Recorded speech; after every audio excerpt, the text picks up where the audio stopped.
Hello everyone. I just wanted to come in quickly and just quickly talk about what's been going on in the news. My co-host Zfen will be back next week, and we will continue with our regularly scheduled co-hosting podcast of Zfen Nadia Talk. But this week I just wanted to come in and quickly talk about the whole the Snoop thing.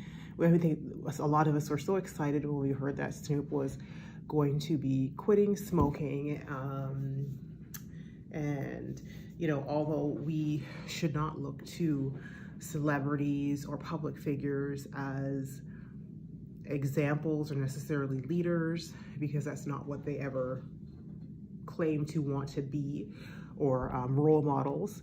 The reality is a lot of people do look at celebrities and public figures as role models, both adults and children. So I know a lot of people are like, oh, well, you can't look to them because that's not their responsibility, and no adult should be looking at another adult on how to live their life. But the reality, the fact of the matter is a lot of people do.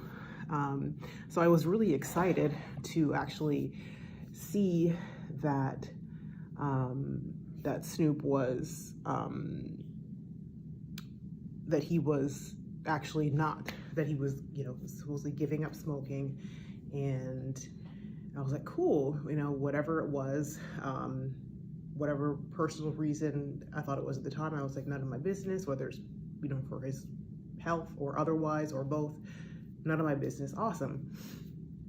Because I've been having this kind of debate a lot, not really debate, but just speaking with people, and a lot of people still think that, whether it's like smoking or vaping, hookah, is no big deal. They're like, well, I'm not smoking cigars, I'm not smoking cigarettes or cigarillos, whatever.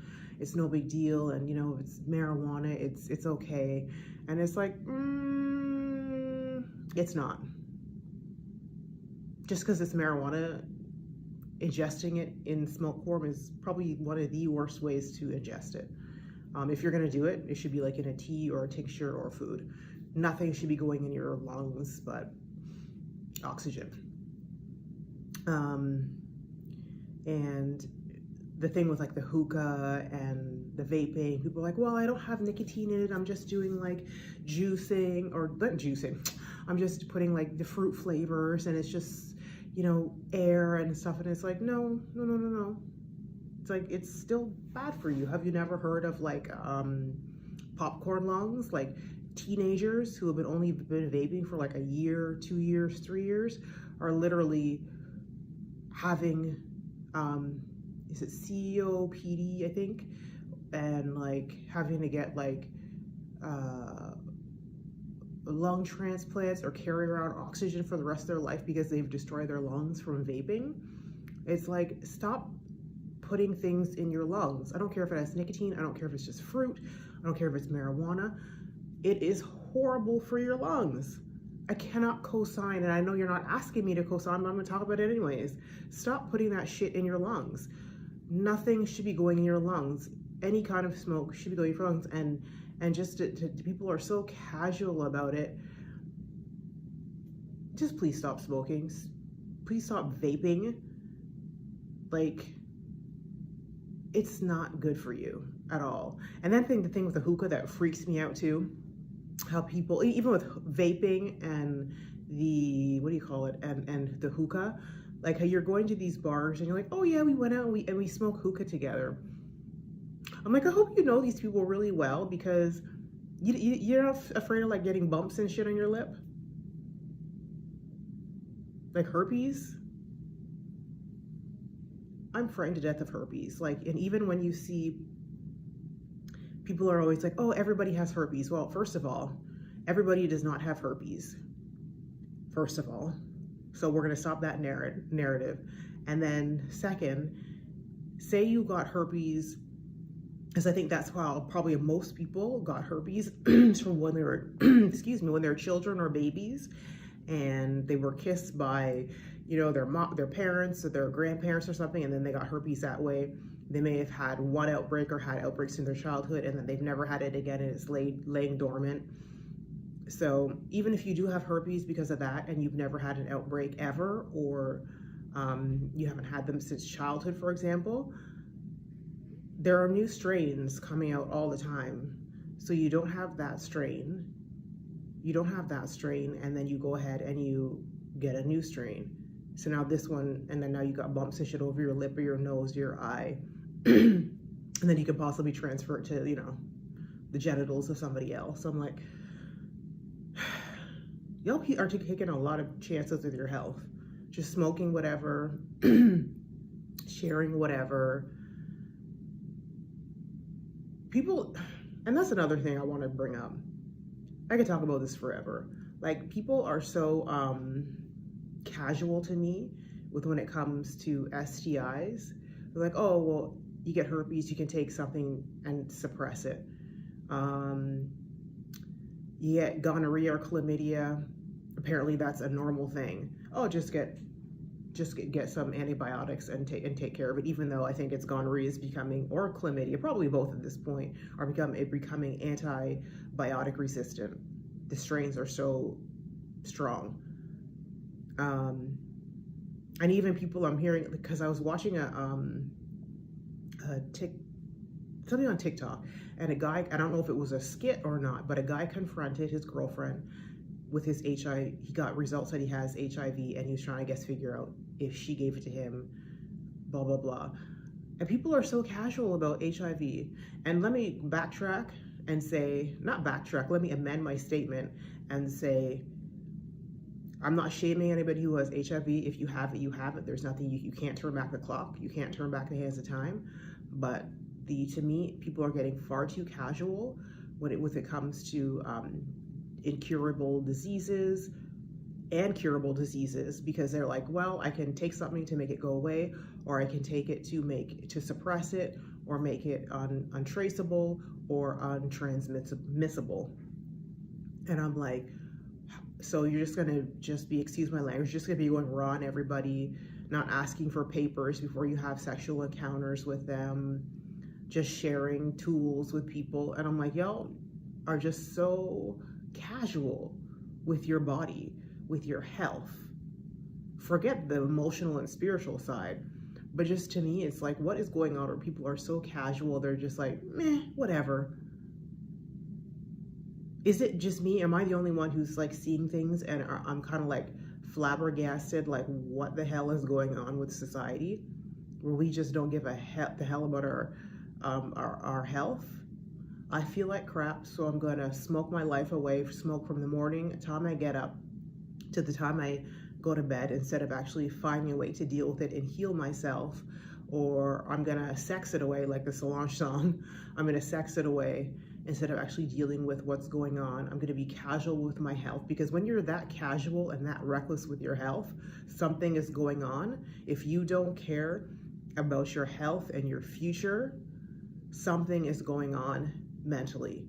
I don't care what anybody says. You cannot be casual with your health, whether it's sexually, whether it's with your lungs, with what you're ingesting, what you're not doing, with what you're eating or not eating, with what you're drinking and popping all kinds of pills. You can't tell me that people who drown themselves in those behaviors are okay. I'm not a health professional, a licensed health professional, but I've been around for 40 something years. I know a little something. You can't tell me.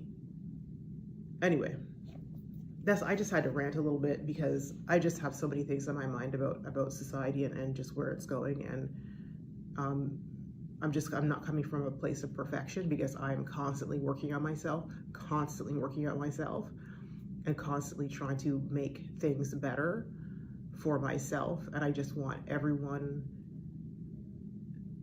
to be the best versions of themselves, to be as healthy as they can be for themselves. And when you are the best version of you, you cannot be anything but a helping hand, a better friend, a better partner, a better parent, a better child. You can't help but be the best. for everyone else if you are the best for yourself. And also, I guess for the tip of the week this week, I just wanted to share, because like I said, I'm going through my own thing right now, and it is not doing things out of desperation. That is a huge thing for me, is, and I've learned this, that when you do anything out of desperation, I promise you it will not work out in the end. It may not be bad right away, but I promise you it will not work out in the end. I personally, I'm currently looking for a new place to live, and because where I live is horrible, and I went to a few showings, and I'm like, okay, is this checking off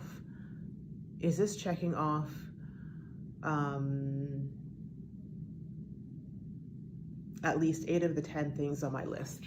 And it was, when I really sat and thought about it, it's only checking off 5 of the 10 things on my list. And it's like, do I want to move someplace that, for example, I just give a couple examples, that would be an hour and 45-minute commute to work without traffic, with traffic easily over 2 hours, both 2 times a day, not once a day, 2 times a day. Do I want to move someplace where, because I was just talking about how I really want to get back into cooking, I miss cooking and baking. Do I want to move into a place where the kitchen is literally like a third of the size of the kitchen that I have, no window, literally one person can be in there at a time, no living and dining space, everything is in one. There's just so many minuses. And then paying a good, $1,000 more to have less. And I had to really think about that. And at the end of the day, I had to say, no thanks, thank you for the showing, appreciate your time, but I'm gonna pass. Like, we have to remember, no matter how desperate the situation is, no matter how horrible well, I should say no matter. There's some situations where you have to move if it's life or death. Obviously, outside of life or death,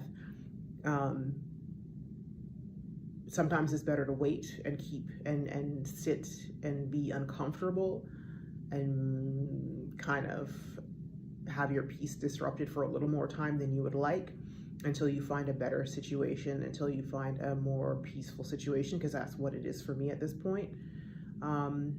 And then also to remember that desperation also comes from fear, fear of the unknown, fear of, is moving from one situation to another going to make, is it going to be another horrible situation? You just don't know. And then am I going to be able to handle another situation that is just as bad?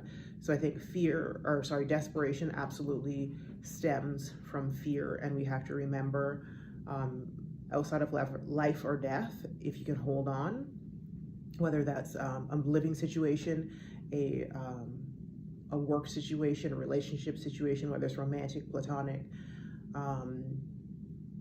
moving across the country, getting a promotion, or moving to a new company, or moving up within your company. We have to remember that desperation doesn't lead us to the best choices for me, in 100% of the time, desperation has always had a negative outcome for me. So I just had to remember that in this situation. So yeah, let me know, please let me know in the comment section what you think about the Snoop situation, what you think about the smoking situation and vaping and all that stuff, what you think about moving in desperation. Like, what have you done or almost done out of desperation, and did you end up having a positive outcome or a negative outcome? So yeah, you can leave that in the comment section, or if you have any questions you'd love for me and Zfen to answer, you can leave it in the comment section, or you can email us at zfennadia@gmail.com, and we will answer your questions anonymously. And yeah, if you like this video, like with any of our other videos, please share them on your social media, your Twitter, Instagram, Facebook, TikTok, or any other social media that you think would benefit us and help us, because it is free and we are trying to grow. We want to come back and do more things for you guys. I really love podcasting. We love podcasting. I think we are a great team. We bounce off and balance each other very well, I personally think, and other people have said so. So yeah, I appreciate you watching, and we will see you next time. Next time, my co-host will be here. Well, virtually, she'll be in the Netherlands and I'll be in Canada, but you know what I mean. So yeah, see you next time, and thank you so much. I'll see you later. Bye.